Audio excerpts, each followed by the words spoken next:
Tes satu.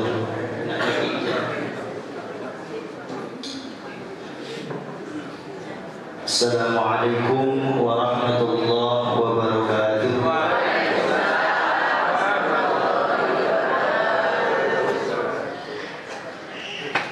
Bismillah, alhamdulillah, salatu wassalamu ala rasulillah, amma ba'da. Yang kami hormati Ketua Tamir Pak Haji Mu'alif, Pak Haji Samsiar, teman-teman pengurus Tamir lainnya yang hadir di majelis ini, wabil khusus ibu-ibu jamaah pengajian ahad pagi yang dimuliakan Allah. Alhamdulillah, puji syukur kita panjatkan kehadirat Allah Azza wa Jalla pada pagi ini yang berhadapan dengan panjenengan bukan saya. Loh, kok bukan saya? Jadwalnya itu Ustadz Muhammad Hatta, karena beliau macet mungkin. Kita menunggu. Ikhlas ya? Ikhlas. Saya unek. Kata-kata, oh cari kuning bukan ya wong liyon. Mencil itu cari kuning. Tapi alhamdulillah, Bapak Ibu perlu kita ketahui, apa yang kita lakukan itu dari menit sampai di bulan ahad mane, posok ne, bodoh ne, itu gak kerasa lah. Nah, semua yang kita lakukan itu rugi semua kalau kita tidak diniati ibadah. Sekali lagi, langkah kita dari rumah ke masjid ini rugi. Gak ono opo-opo. Besok ketika yaumul qiyamah, yaumul hisab, Allah kasihkan catatan amal kita. Dilihat, ya Allah, kan kaget. Belum amal ibadah awal ini didelok, ya Allah, kok gak ono opo-opo. Protes kita kepada Allah, ya Allah, kulo niku aktif pengajian ahad pagi. Setiap ahad jam 50 dewe teko dhisik.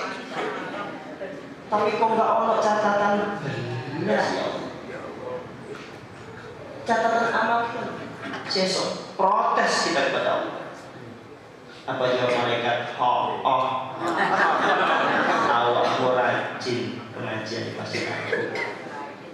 Enggak tahu bolong atau enggak aktif, tapi saat ini tak kandani yo malaikat tuh awak itu teko itu merugak penak karo kancamu.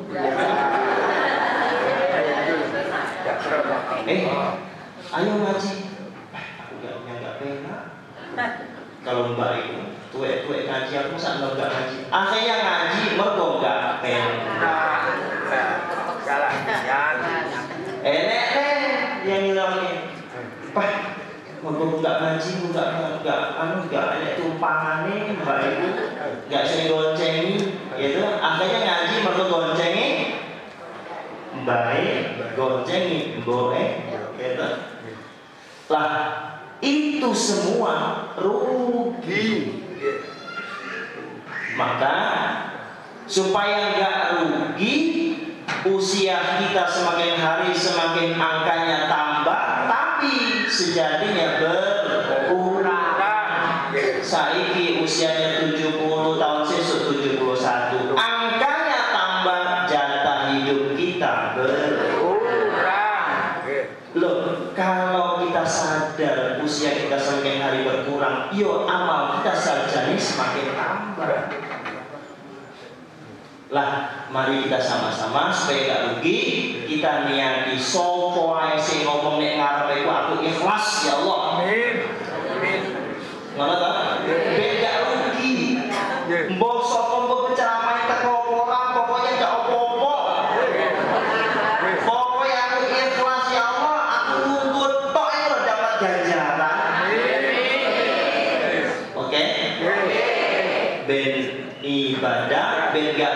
dengan pokso ikhlas ngerungokne aku.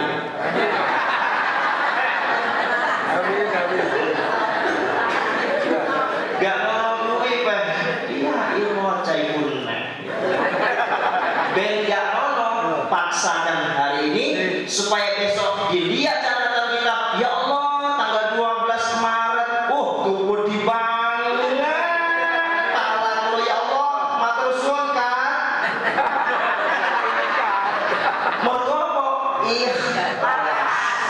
Oke, mulai sekarang ikhlas. Nanti bar sholat gerayah-gerayah ngisore kropet enek kupon. Oke sedikit.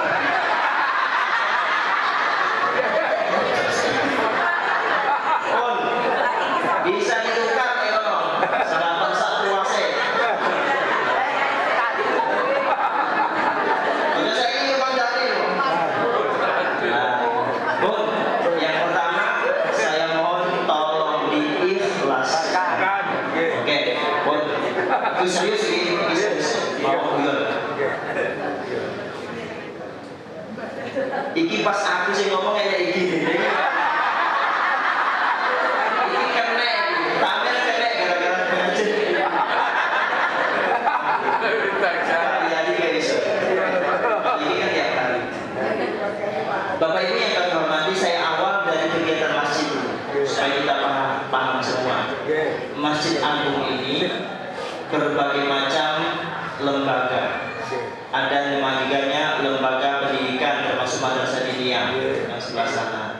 Ada lembaga pendidikan menunjang pendidikan itu perpustakaan. Perpustakaan Masjid Agung ini saya informasikan ini nggak pamer. Kalau nggak dipamerkan jangan nggak roh. Perpustakaan Islam Masjid Agung Kota Kediri ini adalah salah satu perpustakaan Islam Masjid Agung, bukan masjid besar ya. Masjid Agung ini kan Masjid Agung. Masjid Agung itu masjid kabupaten kota. Kalau masjid jami itu masjid letaknya di kecamatan. Kemudian kalau masjid nasional, masjid akbar itu tempatnya di provinsi. Nah kalau Masjid Agung, ini Masjid Agung, tempatnya adalah di kabupaten atau kota. Nah perpustakaan Islam yang ada di bawah naungan Masjid Agung se-Indonesia, saya ulangi bukan sekota, se-Indonesia, yang menjadi percontohan perpustakaan Islam Masjid Agung di Indonesia bagian timur adalah Masjid Agung Kota Kediri. Yang tepuk tangan untuk monggo dapat berkah.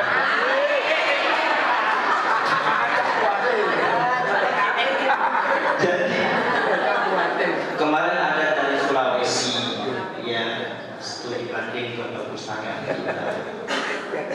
Ya, tapi sampai nggak tahu ya ibu-ibu. Nah ini saya kasih informasi. Berarti salah satu penunjang pendidikan adalah perpustakaan. Kemudian ada lagi majelis taklim. Kemudian ada lagi seperti ini lembaga ahad pagi. Ada lagi remaja. Kemudian ada lagi UPZ unit pengumpul zakat. Nah pada tahun ini unit pengumpul zakat itu punya anggota zakat produktif. Jadi sebanyak 150 anggota saat ini kita kasihkan kotak kayak jenengan itu, kotak itu. Kotak Islam itu belum Bu? Berapa dia kotak? Maka kamu nggak kebagian dengan yang kotaknya. Sama-sama masuk surga, jadi kotaknya roto. Nah, dari UPZ itu sekarang anggotanya 150 orang. Dari 150 orang itu awalnya kita kasih modal. Ada yang di depan sini kita tumbas becak, dia tukang becak, becaknya kita belikan, kita modal tukang becak, kita beli becak. Nah hasilnya dari becak itu setiap hari dia nabung. Kita kasih kotak seperti itu. Setiap hari nabung.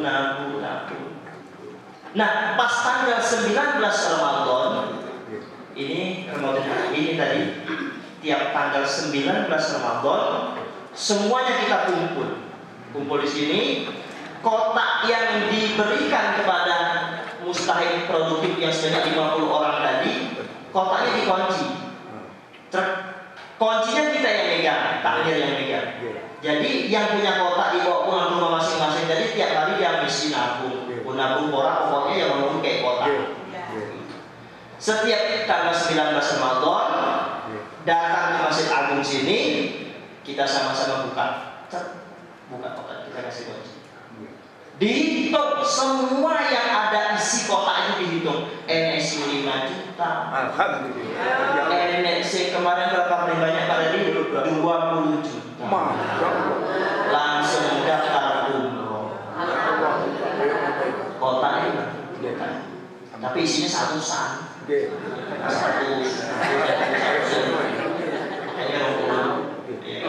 1 tahun. Lah itu adalah program UPZ Masjid Agung.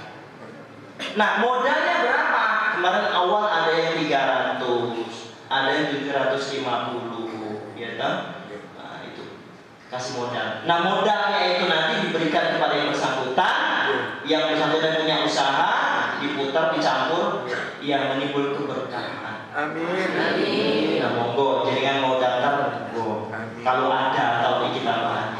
Kalau nggak mau ya wes inden, tunggu 2 tahun yang akan datang. Itu salah satu UPZ. Nah di dalam menyambut Ramadan tahun ini 1444 Hijriah atau 2023 ini, kegiatan di Masjid Agung ini sama dengan tahun kemarin. Saya ceritakan awal tadi, itu ada takjil, ada sahur bersama, sholat tarawih ala Masjidil Haram, 1 malam 1 juz, kemudian ada tadarus, kemudian pengajian ahad pagi terus berjalan. Setiap subuh, setelah ba'da subuh itu ada kultumnya setiap pagi dengan penceramah yang berganti-ganti. Jadi banyak kegiatannya. Monggo saya menghimbau kepada Bapak Ibu, monggo yang mau ikut memakmurkan masjid. Orang yang memakmurkan masjid itu bukan hanya takmir saja. Jenengan hari ini termasuk orang yang memakmurkan masjid, merapikan masjid, bangga dengan adanya masjid, hanya berduyun-duyun.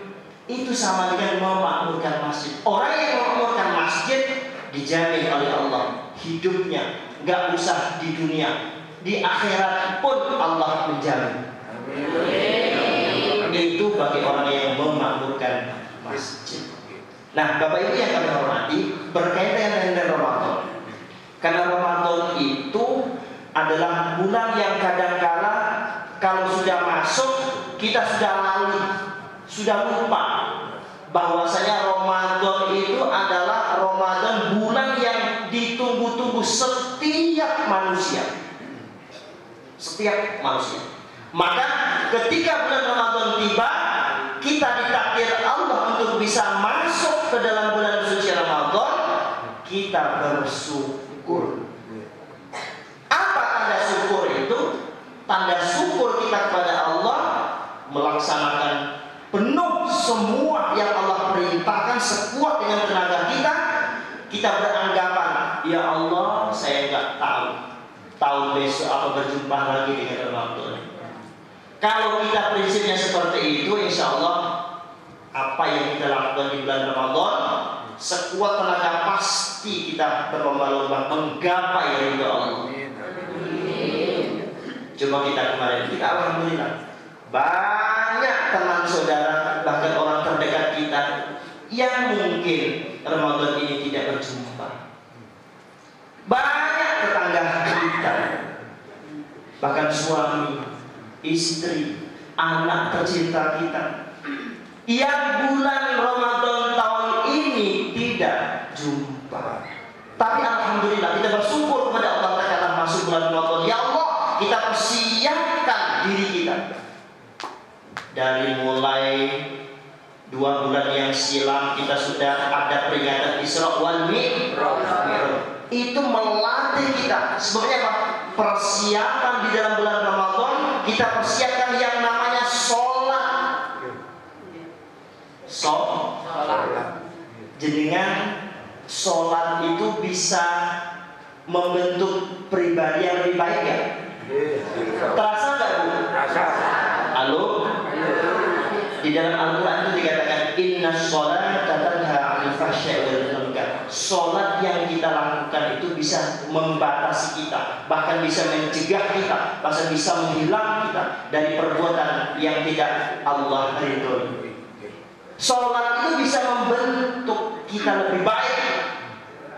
Tapi kenapa dalam bertahun-tahun sholat gak tahu gak, tapi gak ada perubahan belas yang dirinya. Ngomong tonggone tambah sergep, ngomong sopo pokoknya gak ono sing bener, detok sing apik.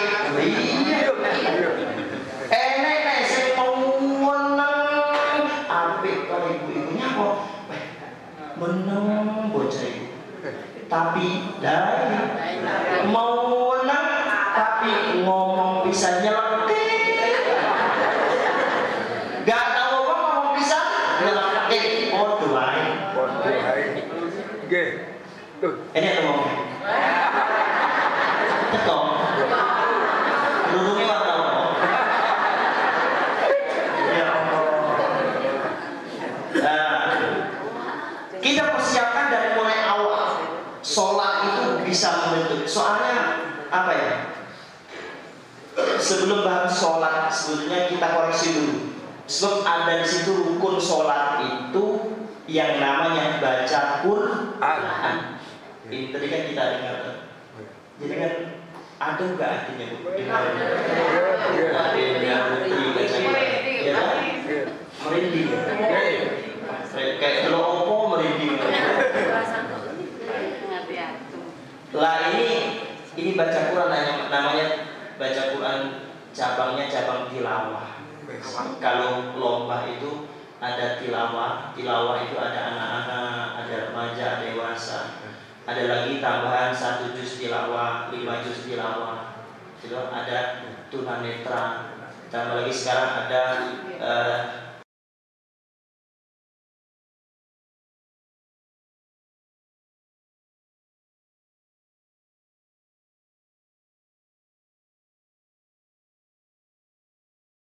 sekarang sudah anak-anak Muslimat, ya kan? Remaja cek anak-anak, ya. Dewasa belum. Jadi tahap remaja, dunia remaja. Kita doakan supaya nanti bisa masuk seleksi tanggal 20 di kota ini. Jadi ada seleksi tilawatil Quran tingkat kota tanggal 20 Maret ya di sini. Ya. Jadi adakan macam-macam cabang. Semoga Adinda Putri bisa mewakili kota Giri. Nah, baca Quran itu hukumnya wajib.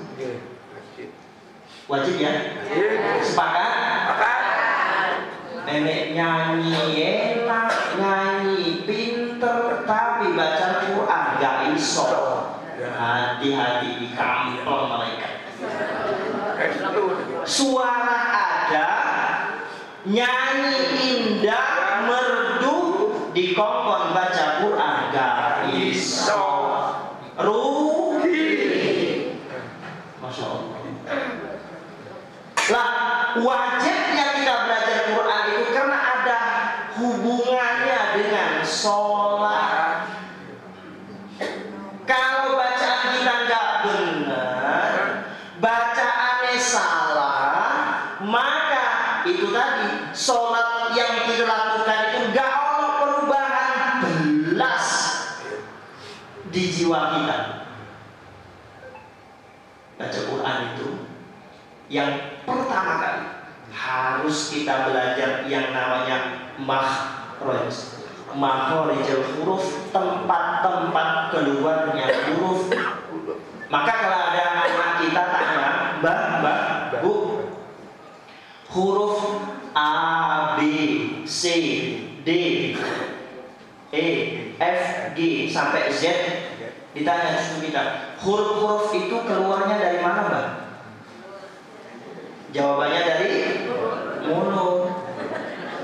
masa dari mata? Jawabannya kalau huruf A, B, C keluar dari mana? Dari mulut. Benar. 100. Tapi pertanyaan yang kedua, Mbak, Bu, huruf alif, huruf ba, huruf ta, huruf jim, huruf ha, huruf kho, keluarnya dari mana, Mbak? Ada kakek takok dari mulut. Bergombang lesu. Biasanya orang kalau nggak arung tuh lesu. Kakek takok. Ya dari mulut. Jawabannya kalau dari mulut, yo bener, tapi cek seket. Jawabannya nggak 100. Sebenarnya apa? Belajar Quran itu harus ada makhrajnya. Bismillahirrahmanirrahim. Alhamdulillahi rabbil alamin. Ar-Rahmanirrahim. Maliki yaumiddin. Huruf-huruf Al-Quran keluarnya benar dari mulut, tapi ada makhrajnya. Ada dari kerongkongan yang paling dalam, ada pangkal tenggorokan, ada pangkal lidah, ada tengah lidah, ada ujung pangkal lidah, ada mengenai gigi seri atas bawah, tengah lidah ada yang menyentuh langit-langit atas, ada dari mulut, ada dari hidung. Semua huruf Al-Quran itu ada tempat-tempat keluarnya. Maka sebelum kita belajar Quran, baca Quran secara meluas, pastilah gurunya ngomong le, rungok ne, delok mulutku. A, kho, bo, ko, satu-satu. Sebab keluarnya huruf za, sa, sha, ta itu nggak sama. Kalau keluarnya huruf itu nggak sesuai pada tempatnya, maka maknanya pun nggak sama. Maliki yaumiddin, ihdinas siratal mustaqim, ihdinas siratal mustaqim. Itu pakai kop atau pakai kak? Mustaqim. Pakai kof. Di mana huruf kof? Di antara kaf. Kalau kof agak dalam, huruf kaf pas di depannya huruf kof. Huruf kof sebelah sini, huruf kaf di sini. Jadi ketika ihdinas siratal mustaqim pakai kof, ya. Kalau pakai kof, ihdinas siratal mustaqim, ya Allah tunjuki kami jalan yang lurus. Mustaqim, siratal jalan tol, lurus jalan tol. Siratal mustaqim, ya Allah tunjuki Allah kami jalan yang lurus. Siratal pakai kof. Ketika ko, ki, ku, huruf kof itu. Tapi kalau ko, ki, ku, berarti yang kofnya huruf kof, ketika kasroh kaf. Nah, ketika melafazkan huruf ihdinas siratal mustaqim pakai kof. Ya Allah tunjuki ya Allah kami jalan yang lurus. Tapi kalau kita salah makhrajnya, bacaannya ihdinas siratal mustaqim, bukan mustaqim tapi mustaqim. Mustaqim pakai qaf ditekan mustaqim. Tapi kalau mustaqim pakai kaf. Maknanya ya Allah kalau pakai kaf mustaqim ya Allah tunjukin kami ya Allah kentut yang gede. Waduh. Huruf pakai qaf dengan kaf. Maka kalau orang musabaqah lomba ada dua salah khofi dikurangi nilai 1 karena tidak merusak makna. Tapi kalau ada yang kedua salah namanya salah jari, maka penilaian dewan hakim juri yang nilai anak kita musabaqah itu kalau salah jari nilainya dikurang telur merusak makna. Nah itu dewan hakim iso nyalain di kop dengan ikap ganti nilainya kurang itu loh. Omongannya sih nilai ngalai kak. Wah iya. Salah kabeh dia kurang. Akhirnya Fatihah dia belas kayak nilai. Oke, beres. Iya. Paham ya? Aduh kamu piye? Wis tuwa ya besok sempat ngaji toh. Guru golek angel, waktu kula nggak ono, terus piye as? Pokoknya sholat. Nah, kalau sudah seperti itu, kita berusaha. Usaha itu Allah nilai, gitu. Walaupun kita salah Fatihah kita, tapi kita berusaha. Semakin tahun kita semakin tasbihkan bacaan kita. Wis tahu jenengan. Umpomo bulan poso ini, ya Allah, aku pokoknya sholatku bener. Golek Pak Yadi jenengan tolong semak sholatku ini bener apa urut. Golek guru dari mulai dari mulai niatnya sampai salam sebelah kiri ditasihkan kepada guru bab sholat. Tahu belum? Hah? Cek nom kayak tapi baru tahu.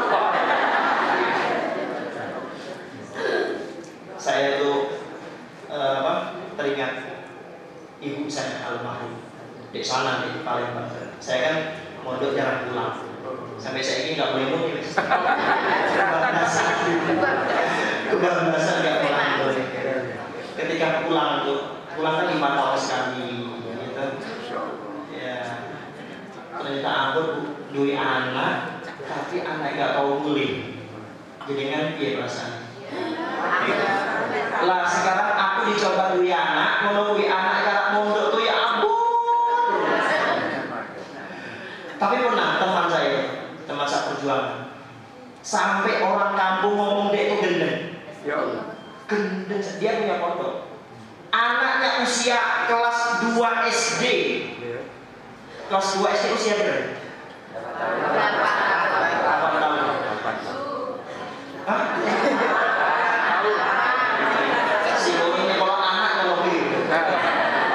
Wes kalau 8 tahun. Bayunya usia 9 tahun.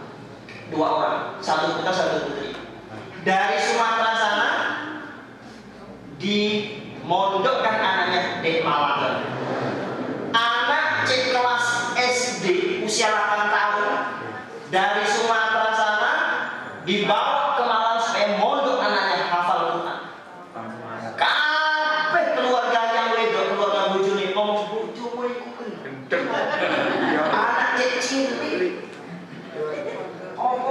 Iya, enggak pikir. Ya orang lebih anak cak cilik digupak nih jalan kayak malah tuh. Urung iso opo anak. Yang ibu wah. Tapi teman saya yang putra gak bentuk kasih sayang aku orang tua ini cara. Masya Allah. Jadi kasih sayangnya orang tua dengan anak itu bukan anaknya dikempet terus. Mau jadi dina, mau jadi ini pokoknya pakai umah ya bisa. Anak jangan di rumah. Ya. Kasih sayang orang tua dengan anak uncal anak ini. Akhirnya oleh keluarga perempuan, oh iya digolek dukun. Ben gak sido anaknya di pondok Malang. Ben berubah hati orang tuanya itu, apalagi mbak. Wih, wanis, iya kau nih. Aduh, saja. Oh, ketemu aku. Mas. Tapi bapaknya masih kukuh. Berangkat. Kabeh wong sak kampung ngomong piye to? Kabeh penjemok gak duwe otak ya. Anak cilik-cilik, mana cilik suapi. Tapi berangkat ke Malang. Setahun sana saya ke sana delok. Aku sih gak duwe anak nelongso. Ya Allah nih sampai. Mangan melaku nyuci kelambi ki, ngambil banyu kurang copot pijet. Pijet kan nguri, ini anu apa? Pagar-pagar kelambi pas. Kayak iso taruh di atas pagar jemur. Gak ono pas-pas aja ono. Jemur. Tak sedia Allah. Manis. Lihat keadaan seperti itu. Ternyata sekarang gimana? Anaknya sudah hafal Al-Quran. Amin. Generasi pondok yang sekarang di tempat saya, generasi dari keluarga ini. Saya 14 gak boleh. Boleh ya jadi Yoko ya. Jadi Wong. Akhirnya yang dulu ngomong gak punya otak, gak punya piye, gak kasih sayang dengan anak. Sekarang menang kabeh. Mergo terbukti salah satu cintanya orang tua dengan anak, maka anaknya dibuat bisa mandiri di tempat anak itu supaya kenal dari kecil kepada Yang Maha Kuasa. Kan ada kanjeng Nabi diperintah oleh Allah hijrah dari tanah kelahiran Mekah ke Madinah. Hijrah. Kalau mau bagus ya hijrah. Makanya saya hijrah dari Sumatera sih.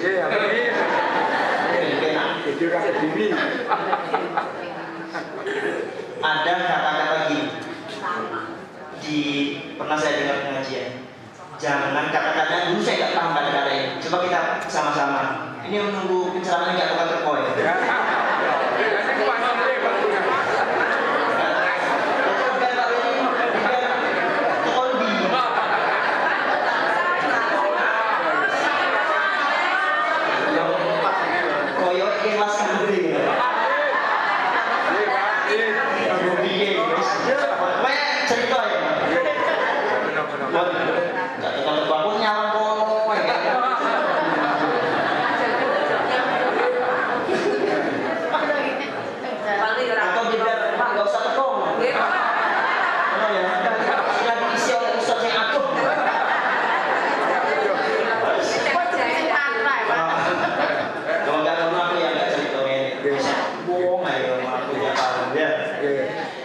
Ada kata-kata ini, jangan engkau menjerumuskan anak dengan kasih sayang.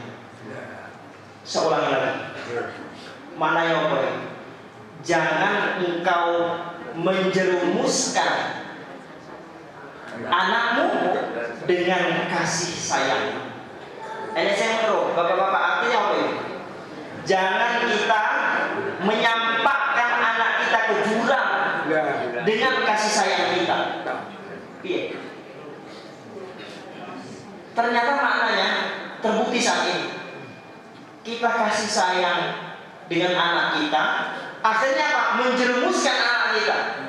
Anak urung wayahe ke HP, urung wayahe numpak sepeda, iya toh?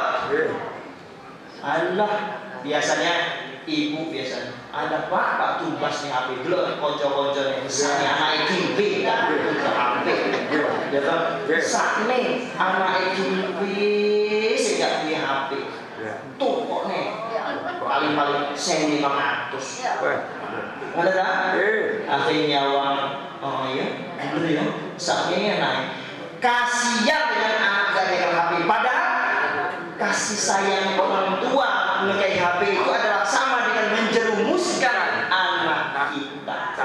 Kalau kita tidak bisa ngontrol, alah pak konco niki lho, duwe sepeda kabeh, sekolah kok ono sing diantar pak. Awak dhewe sepeda telu ning omah itu, kayak iki anak sepeda motor sekolah. Padahal dia sekolah dilarang. Ya. Gitu? Tapi orang tua ngomongnya besarnya anak ini. Kasih sayang dengan anak kurung wayah dikel sepeda motor, dikei sepeda motor, akhirnya kelayapan yang tinggi. Ujung-ujung ini berita, Pak, ini benar rumah Pak Andrio. Pak, benar. Ini foto anak jenengan. Ya Allah, Bu, anak kita Bu. Ini dia nih. Nyosor nih berantas.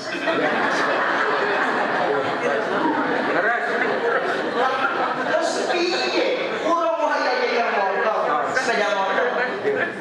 Mereka sayang dengan anak itu bukan kasih sayang Bu, bukan suatu tindakan sayang dengan anak. Yang kasih sayang, yang kita sayang dengan anak yang contoh yang awal itu sebetulnya sayang dengan anak itu. Kayak aku itu dibuat yang kayak itu sayang itu. Buat nih Jawa, nggak boleh sampai sedikit kebablasan. Tapi ibuku sayang betul dengan aku. Bukan benci sampai nggak diampuni di anak itu. Bukan, itu bukti ibu saya sayang dengan saya. Amin. Dengan begitu anak. Tapi abon, abon anak gue itu pindah kamar situ itu. Jamiru nangis kecil, nyawang padahal sambil kamar, omongannya wah, masa pun. Intinya Bapak Ibu ada kesimpulan menyebut bulan puasa ini ngaji awake terus, khusus belajar Quran. Saya teringat ini penafsiran almarhum Profesor Dr. Hasim Nawawi. Almarhum ya, beliau itu saya pernah ngabdi ngaul sama beliau yang bertahun-tahun. Beliau itu ngapal Quran, wis tuwek. Suatu hari saya bilang, alah Bang, kau usah ngapal, pokoknya ada yang pulang, ada yang diteres, pokoknya wis tuwek apa ya bisa apa. Iya lah, kayak awak aja ini wis tuwek 70 munggah itu baca ngapal apa yang masuk, yang enggak uang ya. Angel ngapale, yang mau wis ngapal udah hafal terus akhirnya pokoknya angel. Jadi satu hari saya bilang, Bang, kok kau usah ngapal lah, deres saya. Tapi beliau menghafal. Apa jawabannya? Ini loh sahabat. Aku ini tak niatkan menghafal Quran sampai aku mati. Soalnya apa? Kalau kita niat menghafal Quran, aku pokoknya aku menghafal Quran. Wah deres Quran. Hafal Quran, niatnya menghafal Quran. Selama hayat kita niat menghafal Quran, ketika sewaktu kita meninggal Allah ambil nyawa kita tercatat orang yang sedang belajar Quran. Amin.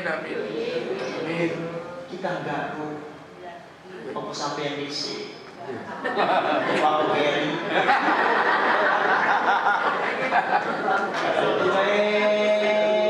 Enggak mate-mate. Cek nong radio apa iya mati diisi. Usia rahasia. Nah, dengan rahasia kematian itu kita tanamkan di jiwa kita. Ya Allah, mulai saat ini ya Allah, aku mengikrarkan jiwaku untuk menghafal kalam-kalam ilahi, kalam-kalam Al-Quran, ayat-ayatmu ya Allah. aku ikrarkan untuk menghafal Al-Quran.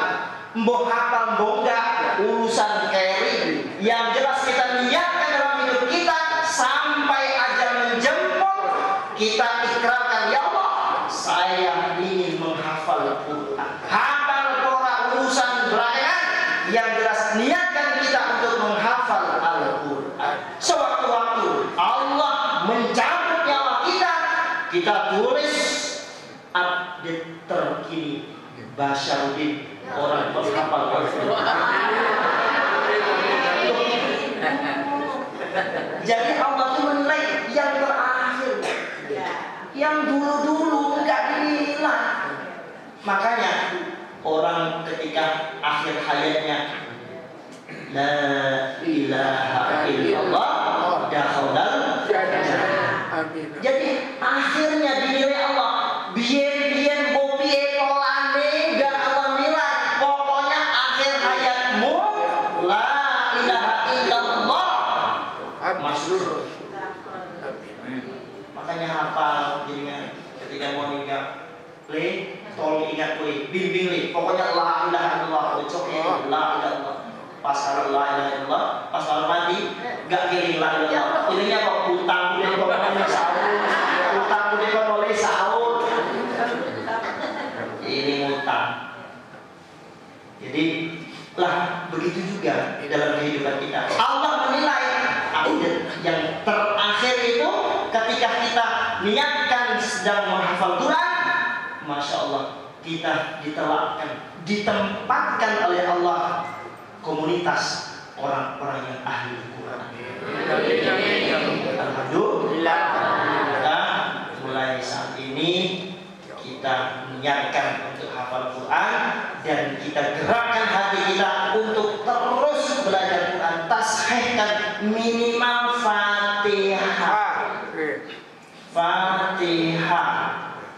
Fatihah ini salah satu rukun sholat, dan ketika membaca Fatihah harus keluar kuping, gak oleh Betul, amin, Allah Akbar. Baca Qurannya bisik-bisik. Fatihah itu dibaca. Ketika baca Fatihah itu teringatkan dengan sebenarnya apa? Membaca itu pakai kalimat, pakai mafrad, pakai sifatul huruf, pakai tajwid, pakai mat. Ketika tasdid di dalam Fatihah, kita hilang satu, Fatihah kita batal. Iyyaka na'budu wa iyyaka nasta'in. Iya. Kalau ada huruf yang bertasdid, maka huruf itu kita tekan. Kalau nggak ditekan hurufnya, maka tasdidnya hilang. Kalau tasdidnya hilang, maka batal Fatihah kita. Maka kalau ada Ar-Rahmanir-Rahim, Maliki Yaumiddin, iya. Tasdid apa? Iya. Iyyaka na'budu wa iyyaka nasta'in. Iya, kita kan. Kalau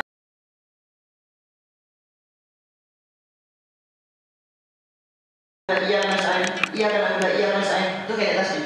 Kalau ada tasdidnya pasti bacanya iyyaka na'budu wa iyyaka nasta'in. Bapak-bapak biasanya bulan puasa jadi imam. Jadi imam itu kalau Fatihahnya diwasol, maka huruf akhirnya dibaca, Pak. Tapi kalau diwaqaf, huruf akhirnya dimatikan. Bismillahirrahmanirrahim. Waqaf him, mati filmnya. Alhamdulillahirabbil alamin. Nunnya mati. Ar-Rahmanir-Rahim. Mimnya mati. Itu kalau berwaqaf berhenti. Tapi kalau sholat tarawih biasanya drill, mau cepat. Jadi kan sholat tarawih saya yang cepat mesti lambat.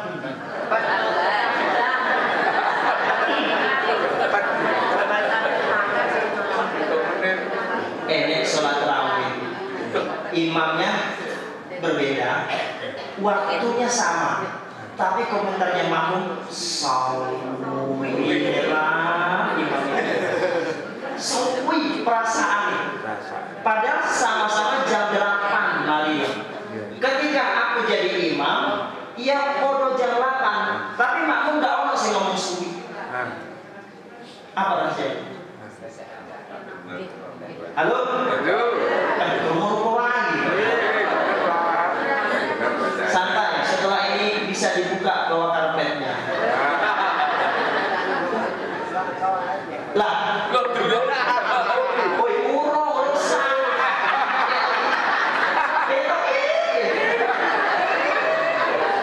Urung basolan. Saiki gak sah. Sah. Itu betul. Kondi mau.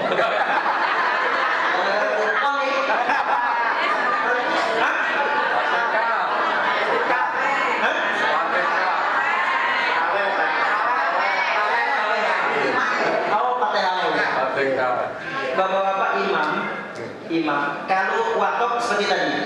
Tapi kalau di wasol, mimnya, nunnya itu mah hidup semua Pak. Bismillahirrahmanirrahim. Kalau Anda mimnya mati ya. Alhamdulillahirabbil alamin.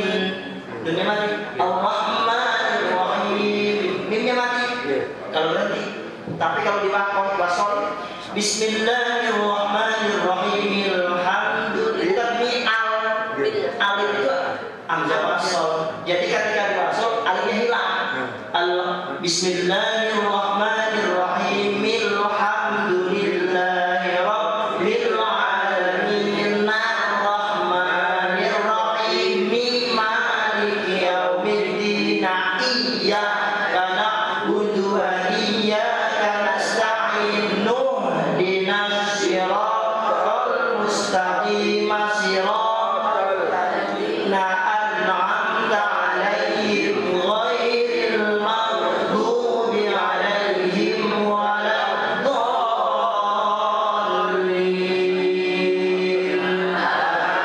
Amin. Opo sah to Pak? Tarawih imamnya enggak napas. Imam enggak napas ya mati. Maksudnya Fatihah langsung. Bismillahirrahmanirrahim. Maliki yaumiddin. Iyyaka na'budu wa iyyaka nasta'in. Ihdinas siratal mustaqim. Siratal ladzina an'amta 'alaihim ghairil maghdubi 'alaihim waladdallin. Amin. Sah. Iya kan? Apalagi mau cepat. Pokoknya maghdubi 'alaihim waladdallin. Amin. Jadi kan amin ya. Imamnya Bismillahirrahmanirrahim. Nun.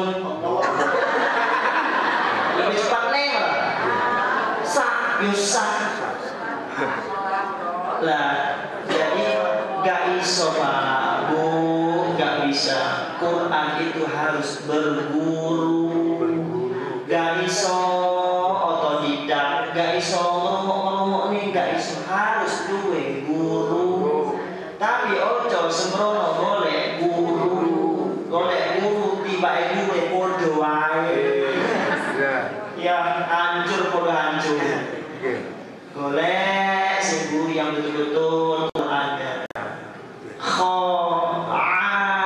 Ghairil maghdub, bukan ghairil maghdub.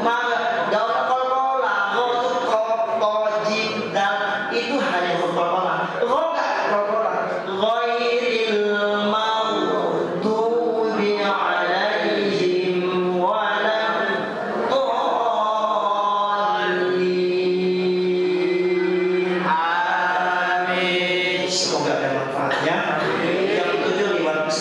pas 1 jam.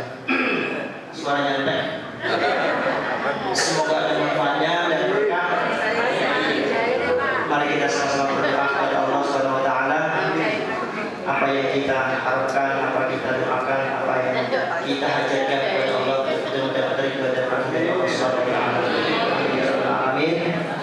Nauzubillahi minasyaitonir rajim. Bismillahirrahmanirrahim. Alhamdulillahirabbil alamin. حمد الشاكرين حمد العالمين حمدا يوافي نعمه ويكافي مزيده يا ربنا لك الحمد كما ينبغي لجلاله وجهك الكريم وعلي سلطانك اللهم يسر لنا الانتظام في جميع امور الدنيا والدين وحسن مرادنا بالخير يا الله وحسن مرادنا بالخير يا الله. اللهم اجعلنا وأولادنا وذرياتنا من أهل العلم وأهل الخير وأهل القرآن يا الله، وأهل القرآن يا الله، وأهل القرآن، ولا تجعلنا وإياهم من أهل السبيل. اللهم ارزقنا علما نافعا يا الله، علما نافعا، علما نافعا، وعملا صالحا متقبلا، ورزقا واسعا حلالا طيبا من غير تعب. اللهم اغفر لنا ذنوبنا ولوالدينا وارحمهما كما ربيانا صغارا، ولجميع المسلمين والمسلمات والمؤمنين والمؤمنات الأحياء منهم والأموات، إنك سميع قريب مجيب دعوة يا قاضي الحاجات. اللهم ربنا هب لنا من أزواجنا وذرياتنا قرة أعين واجعلنا للمتقين إماما. اللهم ربنا آتنا في الدنيا حسنة وفي الآخرة حسنة وقنا عذاب النار، وقنا عذاب النار، وقنا عذاب النار، وادخل الجنة مع الأبرار يا عزيز يا غفار يا رب العالمين. سبحان ربك رب العزة عما يصفون والسلام على المرسلين والحمد لله رب العالمين. Matur suwun, mohon dimaafkan mana ada kurang dan lebihnya. Ihdinas siratal mustaqim. Wassalamualaikum warahmatullahi wabarakatuh. Waalaikumsalam warahmatullahi wabarakatuh. Terima kasih yang dikatakan pada puasa. Ternyata dapat dievaluasi kalau menjelang bulan puasa memang harus takmir yang menyampaikan ini persiapan menjelang bulan puasa dan lain sebagainya. Ternyata penting. Bapak Ibu yang kami hormati, sebetulnya masih ada satu yang akan saya tambahkan, yaitu di menjelang buka puasa itu ada kajian kita yang dilaksanakan kurang lebih jam 4 sore setelah asar, nanti dibarengi dengan diakhiri dengan buka bersama, ada takjil. Kemudian alhamdulillah di masjid sudah disediakan yang mengendaki air dingin, sudah ada kulkas, insya Allah diisi, sudah diisi. Mulai Jumat yang lalu sudah ternyata setelah duhur juga banyak yang muncul. Nah itu diberikan kesempatan pada jamaah yang ingin mau mengisi, monggo. Nah, tidak hanya mengambil. Kalau ada yang di rumah punya kesempatan, misalkan punya nadar, ingin sedekah berupa air, monggo. Kita berikan kesempatan. Terima kasih. Selanjutnya mari kita laksanakan sholat duha 4 rakaat 2 kali. Salam kepada Ustaz Basar untuk mengimami.